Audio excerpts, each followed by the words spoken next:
All right, let's talk about driving to Jeddah's brand new Terminal 1. If you've ever felt that little moment of panic trying to figure out the signs and lanes, you are definitely not alone. But don't you worry, this guide is going to make it super simple, step by step, so you can drive and park there like a total pro. Let's get right into it.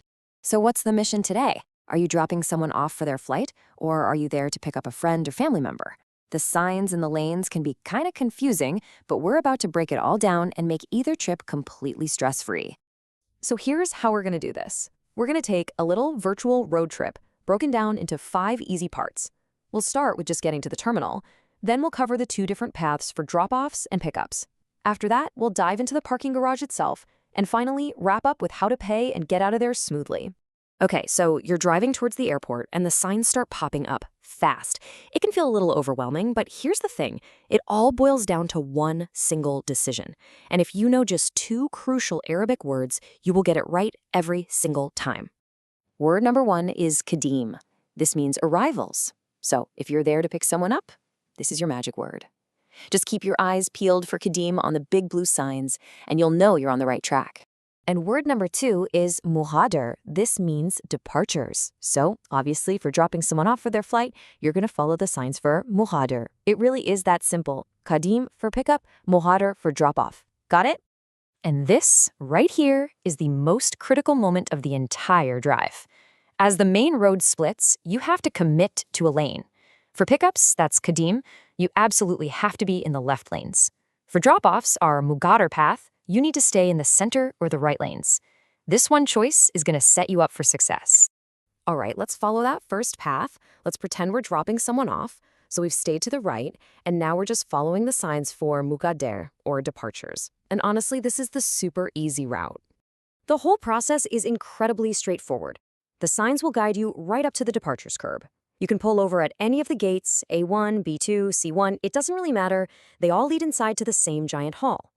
You've got a few minutes to unload the luggage, say your goodbyes, and then you just follow the exit signs to loop back onto the main road. Easy peasy. Okay, time for the other journey, which is a little more involved, the pickup. This time, we've chosen the Kadim path, which means we're heading into the short-term parking garage to wait for our passenger.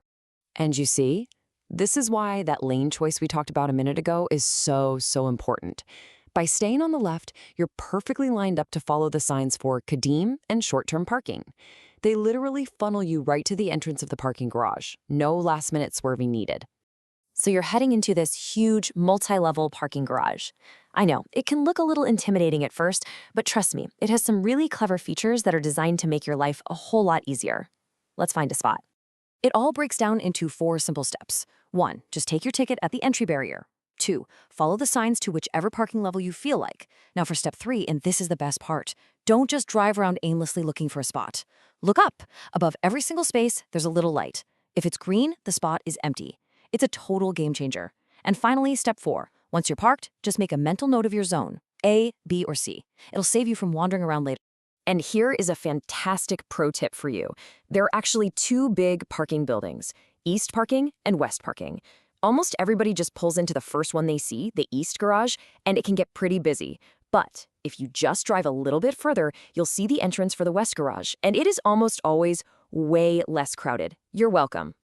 And a really quick but very important warning. Whatever you do, please do not park outside of a marked spot. The fine for improper parking can be as high as 350 riyals. That is a headache you just do not want. Park it right between the lines. Okay, you've found your car, you've picked up your passenger, and you're ready to head home. This last step is where a little bit of knowledge can save you both time and, you're about to see, a surprising amount of money. I am not kidding.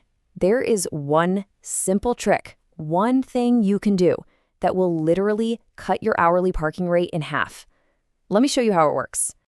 So check this out. The difference is huge. If you pay for your parking at one of the machines that are inside the terminal building, the rate is just 5 riyals per hour. But if you wait and try to pay at the exit barrier as you're driving out, the rate doubles to 10 riyals an hour. That's a no-brainer, right? So the key, the big secret, is to pay before you get back to your car. After you meet your passenger in the arrivals hall, just look around for one of the payment kiosks. They're right there. You can use a card or cash. Pay there, get your ticket validated, and then walk back to your car. You'll save money and have a much faster exit. Okay, let's recap the most important stuff with a quick cheat sheet. 4 things to remember. Kadi means arrivals for a pickup, so you gotta stay left. Mugader means departures for a drop-off, so you stay to the right. Always pay at a machine inside the terminal to save yourself 50%. And when you're in the garage, let those little green lights be your guide to an empty space. And that's pretty much it. You are now officially equipped with all the local knowledge you need to navigate Jeddah Terminal 1 with total confidence. So now that you've mastered the airport, the only real question left is, where is the road going to take you next?